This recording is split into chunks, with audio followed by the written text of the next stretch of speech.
Hello everybody, welcome back to HardReset.Info channel. In today's video, I'll show you how to fix connection issues on your RAZER Viper V4 Pro.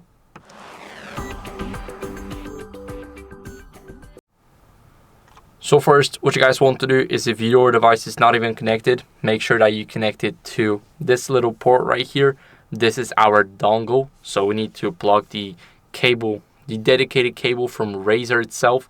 We need to plug it inside and make sure that 3 of the lights are switched up right here. We can even move our mouse a little. As you guys can see, every light has come up and now our mouse is connected. But if you still got some issues, you guys can try simply going over and plugging it directly into the mouse.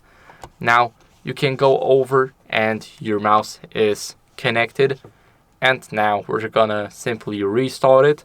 So what are we gonna do is we're gonna unplug it from the mouse, we're gonna put it in the dongle again, and we're gonna reset the mouse. So this will basically bring it to factory settings. We got our dongle, now let's move the mouse so every single light comes up. And how to reset the mouse: you press the left button, the right button, and the scroll button at the same time. Now keep on holding them. Let me quickly do that again.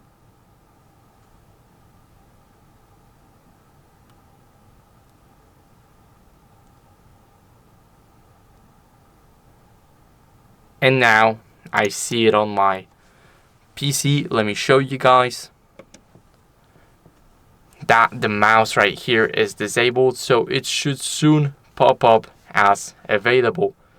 So that's basically how you guys can fix those issues. All you need to do now is wait a couple of seconds until the mouse connects again, and it will connect. That's how you guys can do that. I hope this video was helpful. If it was, then leave a like, subscription, and a comment, and I'll see you in the next one. Bye.